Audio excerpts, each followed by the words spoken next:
hi there. Ollie Anderson here. You're listening to Creative Status. This is a podcast about using your creativity to become more real. What that means is probably different to all of us, even though reality is the same. But that's what we talk about over here. The creative process, how we have to deconstruct our egos, raise awareness, how we have to accept ourselves unconditionally, and whatever the creative process brings up. How we have to take inspired action once we've been through that process and figured out some stuff. And on the podcast, I basically interview people about that and related topics. This episode is an interview with Anjl Rodee.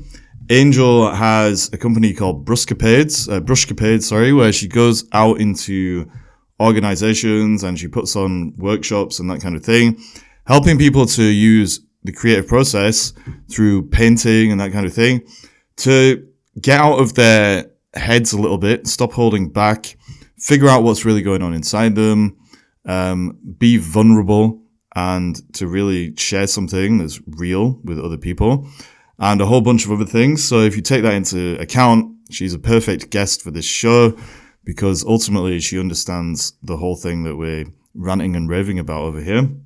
And she had some amazing things to say about it. There's some stuff in here that she said about vulnerability that was really powerful, I think. There's so many misconceptions that people have out there about what it means to be vulnerable.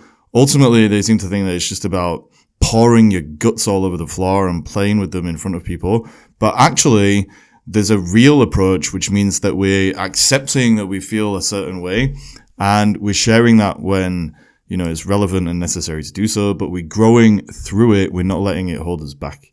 Ultimately, just sharing where we are. So anyway, that's the thing that came up. All kinds of cool things about how we can use the creative process to be more human, more creative, more flowing, more growing, yada, yada, yada. I'm going to stop ranting and raving and let you just listen to the interview.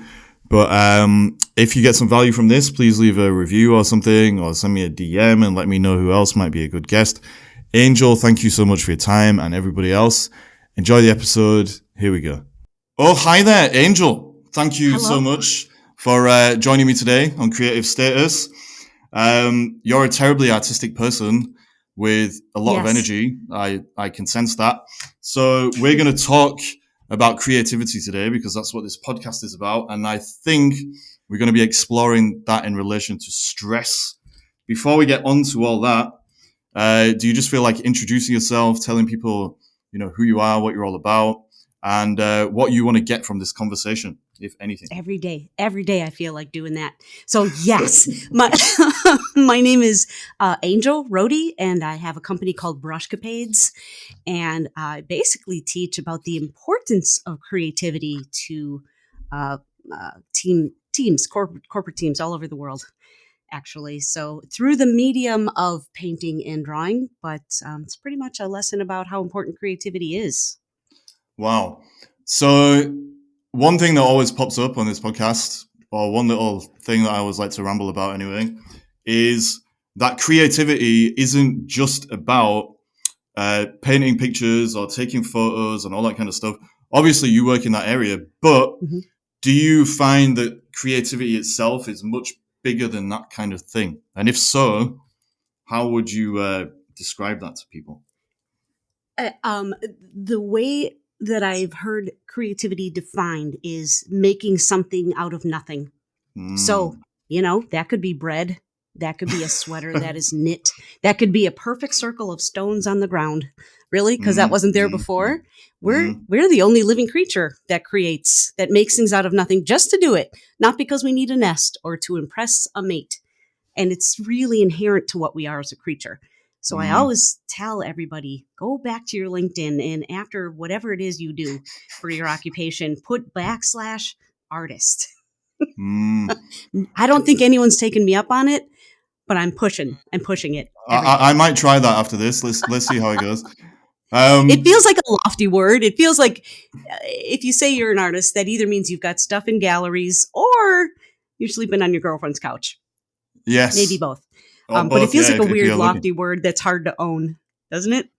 Yeah, I think so. There's so many connotations, or there's just so much loaded stuff with that word. Yes. And I think this is where this conversation might open up a little bit now. I think it's because a lot of the time we filter what we need art to be through the ego and how we want to see ourselves. And so there becomes all these kind of pretentious ideas about what it actually means to be an artist, or to create art, and blah, blah, blah. But actually, real art, I would say, and I don't know if you agree, goes back to what you just said, which is that it's just about making something out of nothing. And when you go through that process of making something out of nothing, actually, even though you're making something out of nothing, that something ends up revealing something to you about yourself. And if you do it right, that helps other people to understand themselves a little bit better as well. Now, that's me being pretentious about it. Yeah. So you can't not create like yourself. There's a piece of you in whatever it is you just did. And I think that maybe is inherently scary in people because they realize that even if they don't know it, they know it. You're revealing a little bit of yourself, but that little bit of vulnerability is what draws people to you. And I think a lot of the time, this underlying revelation of the self, or whatever you want to call it, this aspect of the creative process is what causes people to have creative blocks and things like that. Because a lot of the time, people actually don't want their real selves to emerge. They've reached the end of, one current incarnation of their identity or whatever. They're trying to cling to it. And so they don't want that process to unfold. And actually what I'm learning is that process, it's not just about, painting pictures and all this stuff, like I just said. It can be literally anything. It can be a yoga session. It can be like walking through the park. Anything where you are becoming more present and aware within yourself and within life is the creative process. And it's always unfolding. It's constantly moving us towards wholeness, because that's what we're here to do, I think, is just to keep growing and evolving and expanding and blah, blah, blah, blah. And so that is the creative process. And so just to end this little ramble and bring it onto the stress thing, I think that most stress in our lives is when we are living in a way that kind of blocks that natural unfolding towards wholeness.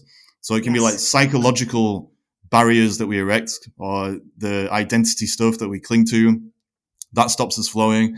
It can be doing things physically, I guess, where we're pushing ourselves too much or we're not doing enough. And all these different things take us out of balance with reality and these natural processes. And that's what causes stress in our lives. So I don't know if that's aligned with what you think about all this stuff, but if we're just going to open up the stress thing, what do you think? Yeah. Don't you think that we count in what we've made something that wasn't there before? If you have a new idea or a new mindset today that you didn't have yesterday, that's something you created. So can you elaborate a little bit? What do you mean? When we talk about making a thing, being creative, making something, we think that it involves the pen and the paper or the yoga position, or a thing outside of ourselves. But really, you are also your creation. Every day you make decisions that make you different than you were yesterday. That also counts as creating. Yeah, 100%. And it's a really cool thing to be mindful of, that you get to be in charge. You know, if you're like, oh, I'm so lazy. Well, today I'm not. I'm a new person. Yeah, because most of the stories we tell ourselves, they're just our assumptions that we've carried over into the present from the past, but they're not actually real. It's just concepts in our head. But how do you think that the capacity we have to create ourselves and make choices and all this stuff, how does that fit into the stress thing, do you think, from a creative point of view, if it does? And it's a curveball question.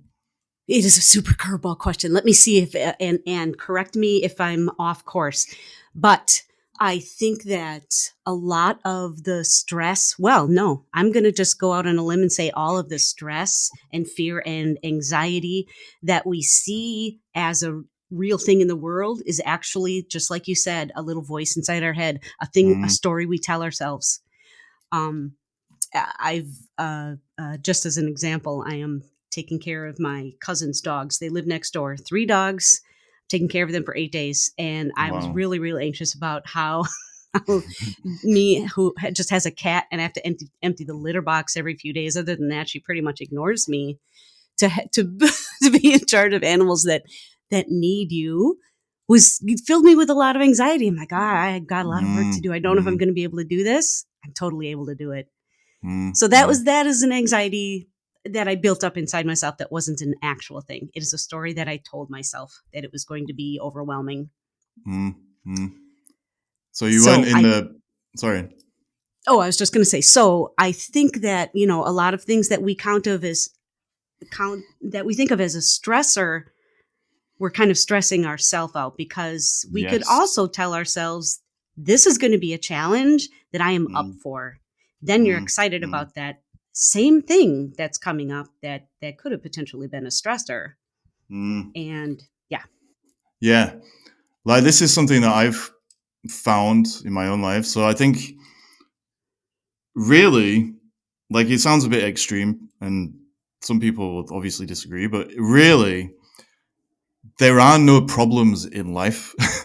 There are obstacles, there are challenges, and things happen. But ultimately, if you have a problem that lingers, then it's something going on in your head, ultimately, that you are attached to.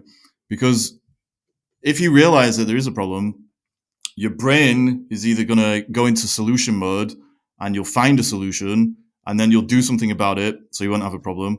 Or you'll eventually realize that it's not a problem, it's just part of life and there's nothing you can do about it. So you just need to accept it.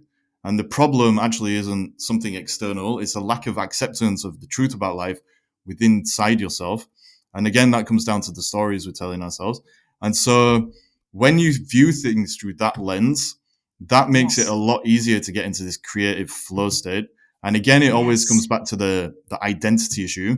So ultimately, I think nearly all stress is just, it starts with some mental thing that is just out of alignment with life. And the creative process can tap you back into that.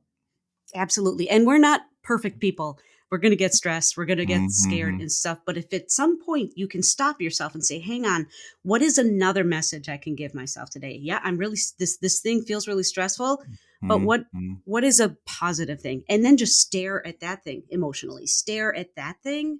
The issue, the problem gets smaller and smaller, and staring at your solution or your better attitude about it is also good for your self-confidence and your attitude in general. Both things are always true. A negative thing happens, there is a good side to it. There just always is, because that's balance. That's the yin and yang of life.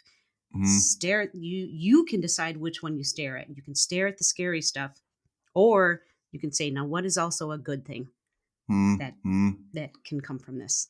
Yeah. And I suppose in a way, the creative challenge there is trying to reframe things, I guess. So you can see at the very least, you're going to get a lesson. So you can do something with that if something bad happens. But there's almost always an opportunity as well. But the thing I found that holds us back is not wanting to keep flowing and keep growing and expanding in the way that I was on about, because we're just attached to a certain version of ourselves. So I guess what we're saying is that a lot of stress is caused in the mind. Is that true though, do you think? Or am I being a bit too over the top? Because I'm making it sound like you can kind of think yourself out of any stressful situation and then you'll just be all enlightened and blissed up and everything. What are the, are there some practical things I might be missing, do you think?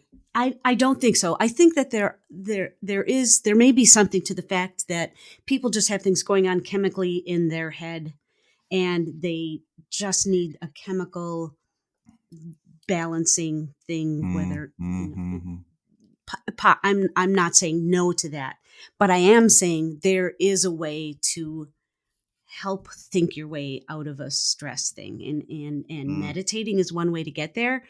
And me personally, maybe it is because I have this Dory the fish energy that we talked about. When I meditate, Ollie, I sit for 15 minutes and I just beat myself up because I can't shut off my to-do list. but Wow. I can draw or I can paint, and 2 hours can go by like the snap of a finger. That is also meditative, and that is that's meditating with a parting gift, I like to say. So it's a way to help train yourself to bring your brain to another place other than the place where it's gotten itself so worked up that you can't see beyond the cloud. How does like the I suppose literal creative artistic work that you do with people help people to train themselves in that way? It gets you out of your brain without you having to overthink the fact that you are out of your brain. Once you get past the feeling that what you produce on paper needs to be good or needs to be perfect, otherwise I shouldn't be doing it. When you think of art as play or as a therapeutic tool or just as a process rather than I need to make something that looks good, otherwise I'm not good at it and I shouldn't be doing it. Take that out of your brain. Just the act of doing is what is so good for you. And sometimes we have to learn how to get out of the critical part of ourselves. And there's really no other way around just the doing. I think ultimately that is 100% right. So when I'm coaching people, they often, when they first start working with me, they might be like less confident than they want to be, or like they're a bit anxious or whatever it is. They've got an inner critic holding them back. And you can't really talk anybody out of that kind of stuff. All you can do is help them find inspired actions to take that are going to give them evidence that whatever that little narrative in their head is saying is bullshit, basically. It's not true. And once they start taking action and they start seeing the story they've been telling themselves is not true, then it kind of slips away quite quickly. And I think what's going on there is kind of what you were saying about when you're, drawing or painting or whatever, like they just become present, basically. They're just in the moment, they're in the flow. And again, it comes back to this process we were talking about where they're just moving towards wholeness, because that little voice, that inner critic, it's just fragments that we picked up from the past because of our emotional relationship with ourselves. And so once you take action, obviously you see that's not true. So yeah. So is it when we're 6 years old, we're all artists and singers and dancers. And at some point we decide that our efforts are just bad or wrong or just embarrassing. And we either never do it again or never do it in front of people, but it is really inherent to what we are. And when I teach people in a group, one of the benefits of teaching people in a group, like a corporate team, for instance, is when we get partway through the process and right when I can start to see on people's faces that they are starting to get disappointed with themselves in what they are doing, I make everybody hold up their art so everybody can see it. And I said, now I want you to look at everybody's thing they've got up there. And then I don't say anything, but they all start naturally doing this. Oh, John, I love your sky. Oh, Clarissa, that is so cool what you did there. I love how that choice you made. And I say to people, do you notice that your brain is doing this? Mine sucks, but everybody else has something so different and so cool and so creative.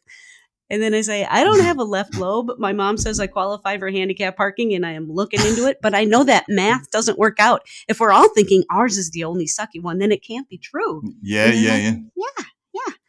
And then I tell them when I'm working on art, I beat myself up too, but I yell, I nailed it. I'm nailing this. I nailed that at myself to just kind of remind myself, pen to paper. I am doing the brave thing right now. Yeah. And it's the action that counts again, like you said. Yes.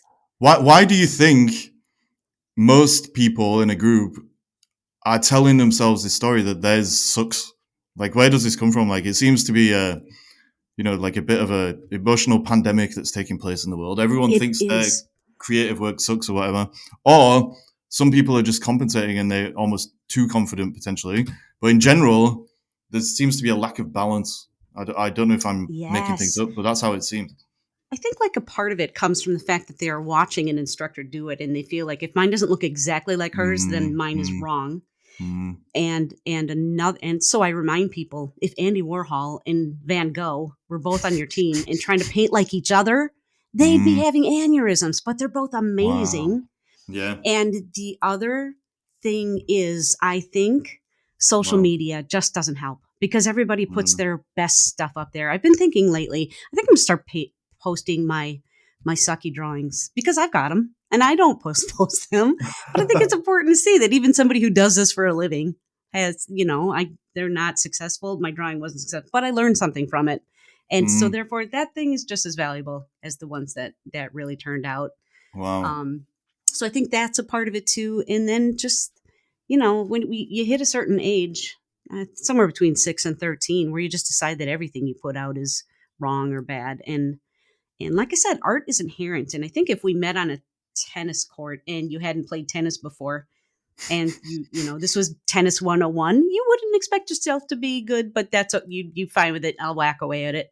But art inherently personal. And I think people, even though they don't realize that's their thinking, they're like, that's putting myself out. That's putting myself out there. Don't know if No, that's so because you're right. Especially like in this age of social media where everybody just puts their best stuff out there. It's we just forget that the process is the important thing, not the stuff that belongs in a gallery wall. Wow. Like the interesting thing there is ultimately what we said right at the start of this conversation is the creative process is ultimately about the process of revealing more of who we really are, our true self. And so the conflict that seems to be going on with a lot of people is they're creating art or they're creating creative things that are an expression of who they think they should be rather than who they actually are. And so, like you said about Van Gogh and Andy Warhol, those guys, obviously, they were expressing something that was real inside themselves. They weren't trying to be anybody else. And so actually it comes back to that again, which is that if you really want to get the most out of the artistic process or the creative process and be able to create something, I guess, of value, then it has to be an expression of you. So how do we take all the shoulds out of it? Because the shoulds, I should be like Van Gogh, I should be like whoever. Right. They're actually causing people stress in a way. Yes, that is true. I think it is just inherently going to happen. I don't know if there's a way to tell people how to do that, but I can tell you from my own experience because I started my career as a commercial artist. Excuse me. And as a commercial artist, people would say, I want you to draw a car for this ad. Do it in this style. So I made a living out of copying styles, right? So when I learn a new, like my favorite art to do now, personal art, is urban sketching. I like to go sit in front of a building and make a nice little watercolor and ink sketch of it. And when I was learning how to do that, I found people's work that I liked, that I admired, and I would copy it. One of my very good friends now is someone I took a class from early on, and his style is very clean and looks like a comic book from when you were a kid. Very clean, strong lines. And so my early urban sketches were very clean and strong lines. I find now it's even hard for me to do that again because I'm just messy. The brain is messy on the inside. My art's a little messy on the outside. We'll say free and playful. That's a better way to say messy, right? And so I just naturally, when I stopped looking at his so much, my art is just going to gravitate toward what I like. If you have a very type A brain, your art is going to be very clean and type A. If you are playful, your lines are going to be a little more playful. It's just going to get there. The more confidence you have in your structure, not even in your art, but in your process, the more you are going to come out. It's going to be hard to be structured if your brain doesn't work in that way. And that's fine. And that's awesome. If we all painted the same way, what would you bid on at Sotheby's like you do? There's all kinds of stuff out there. Yeah, I'm just thinking like what we were saying about social media and everything, and like how it's all curated. Like actually, that applies in art galleries and stuff as well. So like Leonardo da Vinci, like okay, everyone's seen the Mona Lisa or whatever, they think it's amazing, but he went through so many, I guess, test runs of just that painting itself, and he's got all these sketches and all this messy stuff that he put out there. Most art or most creative work actually is messy, isn't it? Like Yes. 90% of it, and then 10%, the tip of the iceberg, is what we show to the world. But there's a quote by Ernest Hemingway, I think. He said the first draft of anything is shit, and like ultimately, that's just so true, because it has to. It has to start like that, and then you just refine it, and then put out there what you think meets the standard. Yes. Each one of Van Gogh's paintings are painted on top of another painting. There are Wow. no less than 4 Wow. paintings underneath every one of his paintings. Picasso, Wow. same way. I mean, it's just what they did. You can't. You're just going to reuse it, on top and on top and on top, and that's okay. Wow. And that's actually. Sorry. No, I was just saying that is process. That is process, and something that we need to keep in mind. They weren't all the Mona Lisa. They weren't all Starry Night. And it applies to life as well, because I guess we all start off quite messy, and then we kind of start to figure ourselves out, and then we know how to, I don't know, interact better socially and all that kind of thing. Yeah. It's the same underlying process again. So it reminded me of something you said earlier about vulnerability. I'm also an improv comic, and one of the exercises that we do as a group is we'd all stand in a circle, and the moderator stands in the middle and points to everyone and says, "What are you afraid of? What are you afraid of? What are you afraid of?" And it starts with the dark, spiders, asparagus, whatever. And as you go around and around, it starts to become that my dad never loved me, that I won't, that I'm a failure because I didn't finish college, and all these things. And you start to realize as you're listening, the more vulnerable people get, the more you want to go hug that person and say, "Me too. I feel that way too." Or I have this other fear that feels like yours. Let's have a hug on that. Vulnerability is what attracts people to you, not your perfection. And it's, without looking for someone else to fix you, just being that vulnerable human is your gift. The bravest thing you will do is to put that out there, don't you think? And your art is that. It's your vulnerability on paper. Do you think avoiding vulnerability for too long just creates more stress? Absolutely. I think that's where fear and stress are born. Yeah, absolutely. I will tell you, 10 years ago, I moved to Seattle with a relationship from the Midwest, and the relationship ended tragically and instantaneously 5 weeks after I moved to Seattle.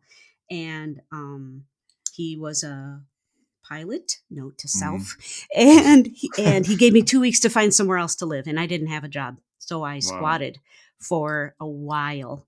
And having been kind of a fearful person before that, everything I had, everything that I thought defined me, my job, other things that I did, were kind of stripped from me in a place where I didn't have a support system, 2,000 miles from my home. And within 6 months, I had built up a better life than I had before, and found bravery that I didn't have before. I am so grateful to that guy, because had I not been tested and found out that nobody's going to die today and good things are coming, oh my gosh, I'm the bravest person on the planet now because of that horrible thing that I really feared and really tried to live safely so that thing wouldn't happen. Wow. So by I suppose being forced to be vulnerable in a sense, you found who you really are, basically. And I think normally, always when we find out who we are, we've got way more strength than we actually may have originally believed. So on the other side of that fear and vulnerability is normally realness, is what I call it. So in relation to people avoiding being vulnerable and everything, on the other side of the coin, do you think there's a misconception around what vulnerability is. And by that, what I mean is, it seems like some people in society, they think being vulnerable just means basically pouring their guts out all over the place and then, playing with their guts in front of everybody. Obviously, Yeah. that's a metaphor. I don't mean literally, but Yep. No. yeah. Like, what do you think about that? So, how do we fine tune this capacity to be vulnerable? Yeah, I think you're right. People either see vulnerability as the same thing as victimhood or the same thing as weakness. Wow. And it is neither. It is the vulnerability is not saying, here, fix me. It's saying, wow, here's my humanity. Here's my here's all of me. And that is the difference. And again, that's the messages we're playing in our head, right? Because I don't think, and anybody, if they are looking at your authentic vulnerability and saying, oh, that person is weak, that says way more about the viewer than it does about the guy, doesn't it? That's playing on messages he's giving himself. Very little is about us. Very little in this world is about me. Nobody's walking down the street worrying about whether or not my socks match. Nobody's worrying about, whether one of my ears is higher than the other, because it is. But nobody worries about that but me. Yeah. That's my deal. Yeah. So we were saying, like, ultimately, if we avoid being vulnerable, it just causes stress. If we're too vulnerable in this unreal way, and it lapses into victimhood or whatever, that can cause stress as well. So another curveball question: what are some of the barriers to being vulnerable, both internally, so in our relationship with ourselves, and then also, I guess, externally in the world? Like, what's stopping people being as vulnerable as they need to be, or as real as they need to be, and living less stressful lives? I think when people are looking for their self-confidence or self-worth to be based on something external, then that external thing becomes a shell that is not only keeping the world out, it's keeping you in, right? That is what I think if you're a place of I don't even want to call it confidence, the veneer of confidence, maybe, right? The thing, your safety wall is based on something that isn't just inherent. If you've got a voice inside you saying, I'm going to keep showing you my shiny stuff so that you don't see the socially unacceptable child that lives within, that is an issue. And man, how do you crack that without hitting some low point like me, saying squatting and having that shell taken away for me? Yeah. I don't have an answer for you there. It's something only you can do. I don't know that it's something you have to do for yourself, I think. And it's just so crazy to think, but it is true, isn't it, Ollie? It is the voice in your head.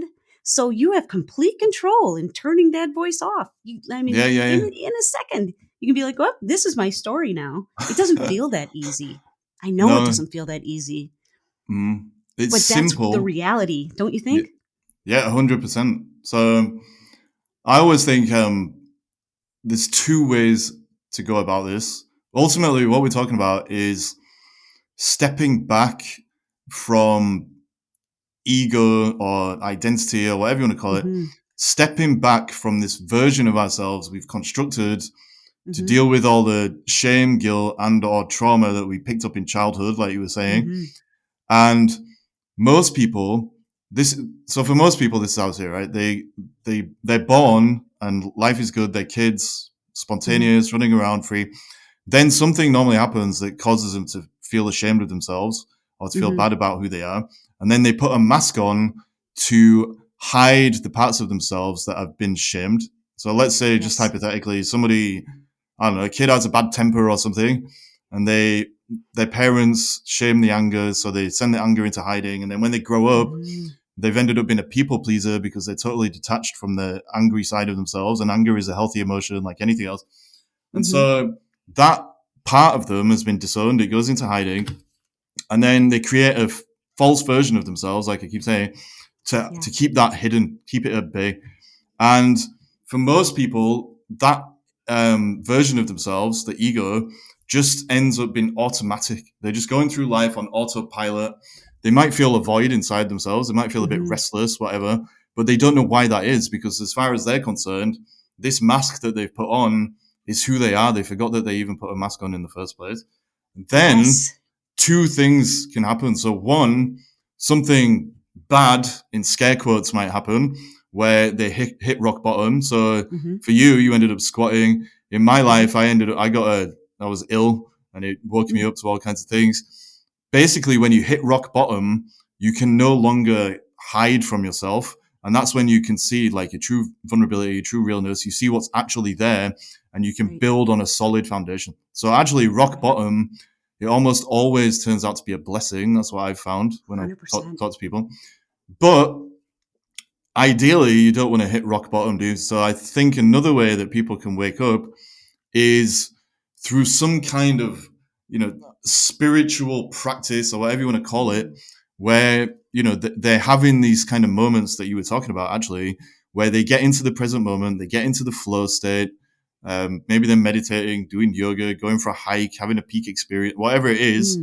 There are things you can do that instead of you hitting a low point and seeing the truth, you kind of experience a high point, even if it's just for a few seconds, and you kind of have an epiphany, I guess, where you can step back and say, oh, okay, that's not me. This mask I was wearing is just it's a construct, basically. Yes. So I don't know if that feeds into all the stress stuff, but what do you think? Totally agree with that. Totally agree with that. Yeah. The more authentic you live, the easier it is to live. When you're looking for your self-confidence and your identity and all this stuff to come from outside of you, it just takes a lot of work to seek it out and to build things to make it stick around. It's that's a lot of work. It is easier just to be authentic. And vulnerable is just a part of that. We all have it, and if anyone says they don't have it, then they're not being honest with themselves. Do you think getting our confidence back and all this kind of stuff, learning to accept ourselves again, all these things that people try to do by chasing all this external stuff, actually, what we're really trying to do is just unlearn things. So I think in our natural, real state, we do accept ourselves completely. We are confident, or we can take action that will make us more confident. And a lot of the time when we're ultimately stressed because we think we're not confident enough and etc, it's purely because we've forgotten who we are for some reason. And so absolutely. Yeah. So what are some things we can do then based on, your work and what we've been saying to tune back into that, or to unlearn and strip away some of this stuff we've picked up? That's where I think art, the creativity, making, or arting, I call it arting.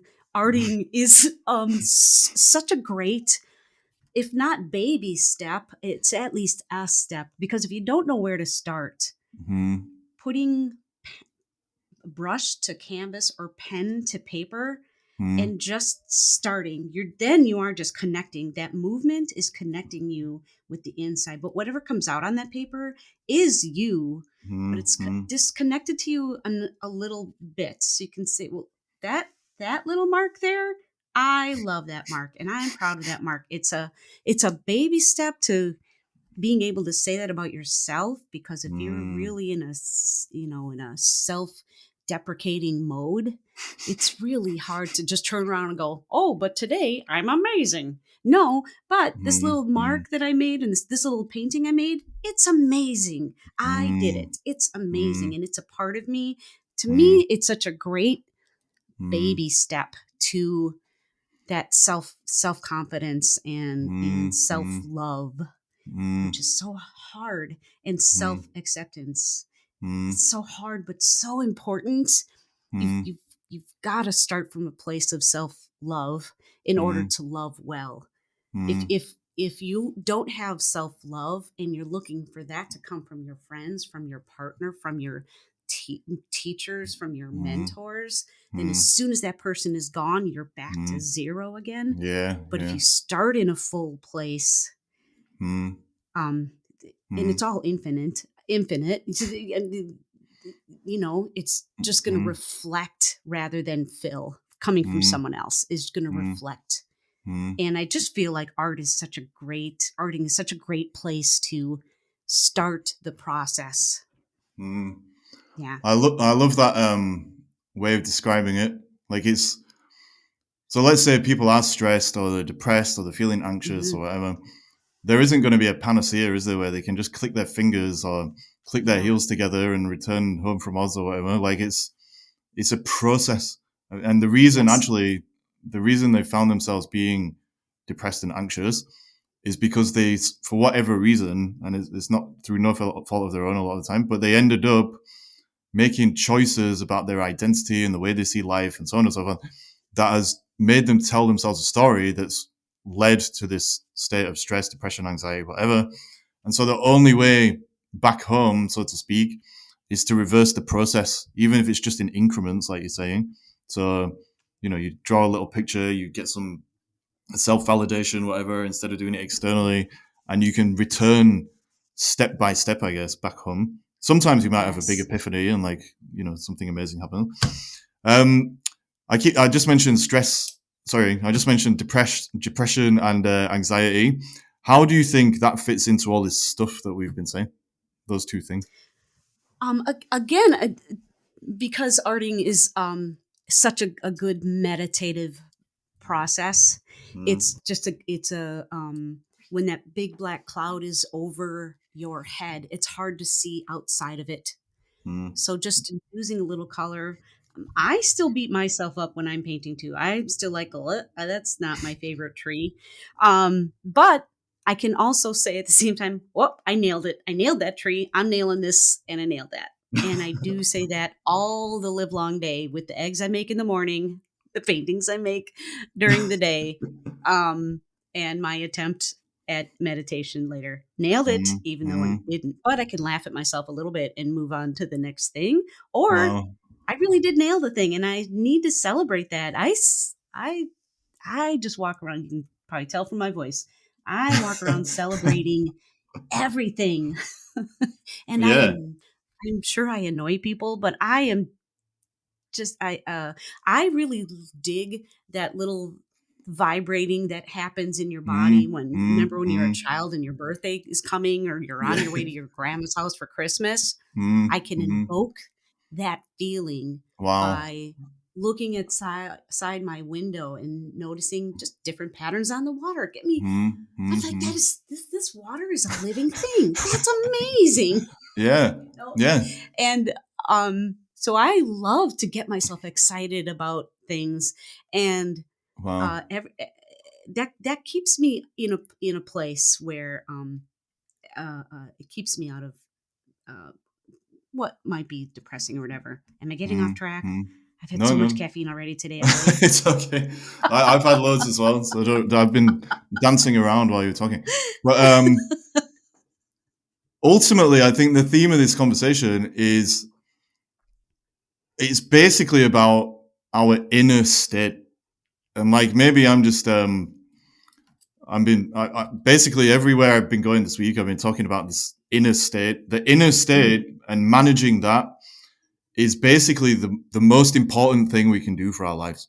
Because ultimately, if your inner state is where it needs to be, and it's real, and you can accept yourself, and you can flow, and you can feel excited about things and all that stuff, then the outer state is eventually going to reflect that to some extent.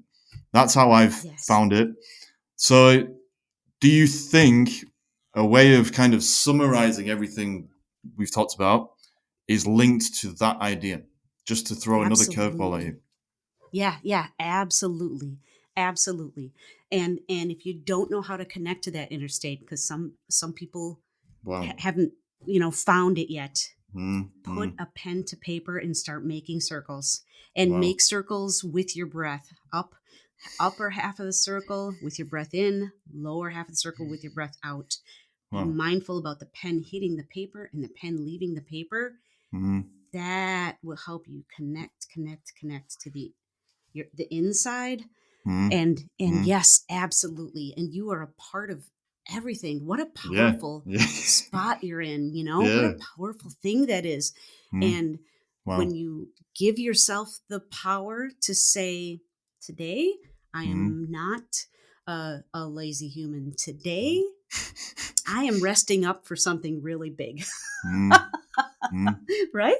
Yeah. Looks the Yeah. same, different message, different Mm, message. yeah. And that is Yeah. okay. Yeah. Yeah, because start the message there, and that message will pop up more and more in other areas. Yeah, absolutely. Mm. I love what you just said about how we're basically connected to everything, and that's ultimately for me what this all boils down to. So right at the start of this conversation, I was saying the creative process is ultimately about this natural drive that we all have towards wholeness, and it's always unfolding. Like we're always connected to wholeness anyway, but we just forget it because of these stories we're telling ourselves. And Exactly. so as you go through the creative process, you just get better and better and better at connecting to that, which is just always inside you. And then the more you can focus on that and keep it in mind or keep it in heart, however you want to say it, that's when you have less stress in your life in general because you're not Yes. creating friction for yourself. That's how I see it anyway. Um, we've been talking quite a while. If you were going to sum all of this up, and we've covered quite a lot really, it's gone quick. What would your final words of wisdom be? And can you let people know where they can find you as well if they want to Yes. check out your art or whatever? Yeah. I guess I would sum it up by saying, uh, just nurture yourself Mm, and appreciate when you are making things, because I think everybody makes things every day and they don't realize they're even doing it, right? mm, mm, Um, mm, from the egg you ate for breakfast in the morning to the notes you scribble for yourself while you are working, that counts as making something. Every thought that you have is something you created. That's mm, pretty amazing. And mm, if you one mm. time are able to turn your message from, Wow. I didn't, that wasn't successful, to, nope, I nailed that, and I'm going to nail it even better the next time. I did it. I did the brave thing. I made a Mm, brave shoe choice today. Whatever it is, mm, mm. giggle at it a little, but be proud of that. Wow. And the more negative messages you give yourself, the more you shut yourself off from other Mm, people and from the world in general. mm, And the mm, more mm, you love yourself, you're attracting love, and you feel a part of everything, even if you don't see other people mm, during the day. So mm, just be mm, conscious of it. Be really mindful of everything that you are nailing. Do it. mm. Yeah. Um, you can Wow. find me on the socials. My name is so very highly Googleable because it is so phonetic. My name is Angel, but I changed the spelling when I was 14 because I thought that the Halo Wings version wasn't memorable enough in the corner of a painting. Hashtag genius. That And is now it just genius. looks like I can't spell. But as a business owner, highly Googleable. So ANJL is my how I spell Angel, and my Yep. last name is Rodee, Rodee. So phonetic. And Yes. I'm search that, throw that in Google. All my socials come up, but also BrushCapades is the name of my company. Okay. Coincidentally, I made that word up as well. BrushCapades, one word. Wow. Another genius moment. I'll share a link to Perfect. some of your stuff anyway in the show notes. But Angel, it's been really interesting talking to you. Like it's been really good. I can't believe how quick it's gone actually. I know. So yes, thank you so much for coming on and sharing all this wisdom. Thank you for having me. This has been so much fun.